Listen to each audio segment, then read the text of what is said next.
In this session, we'll examine how parallel blends are created. We will be creating the part shown on the screen, which is composed of 3 different cross-sectional shapes.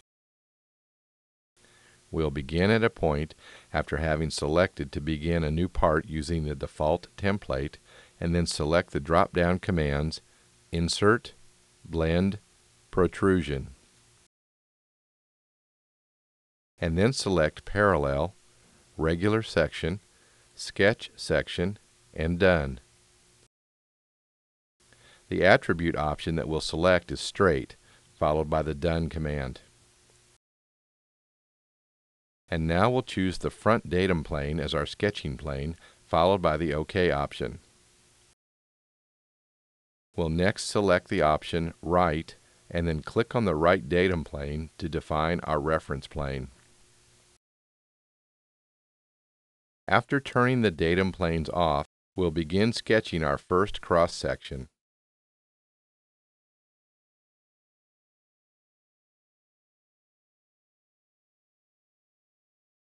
Since we have now completed the sketch of our first cross-section, we'll move on to the next cross-section by clicking the right mouse button and selecting the Toggle Section option. Notice that the first cross-section has now turned gray. We'll now begin the sketch of our second cross-section by drawing 2 horizontal lines. Then we'll add 2 tangent arcs. Now we'll modify the dimensions to the desired values. This completes our second cross-section, so we'll click the right mouse button and select the Toggle Section option in order to move on to the third cross-section. We'll sketch our third cross-section.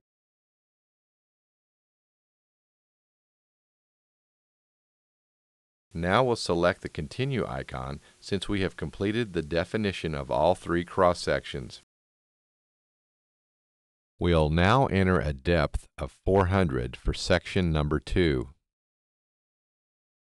and then enter an incremental depth of 400 for section number 3.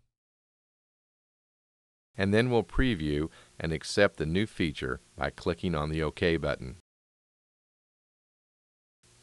Now let's make a modification to the blend that we just completed. We'll open the Model Tree window and click on the protrusion that we just created. Now we'll right-click the mouse and select the Edit Definition option.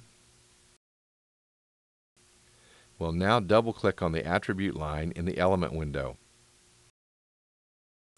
And then select the option Smooth, followed by the Done command. And then we'll preview and accept the feature. Notice how the transition from one cross-section to the next has changed from the previous Straight Blend option. Our last operation will be to shell out the inside of our new feature. Since the protrusion is already pre-selected, we'll click on the Shell Tool icon. We now have a preview of a portion of the inside of the protrusion being removed.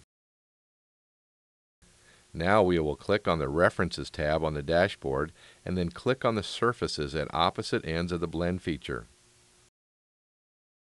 Next, we'll change the thickness to 5 and then verify and accept the shell operation.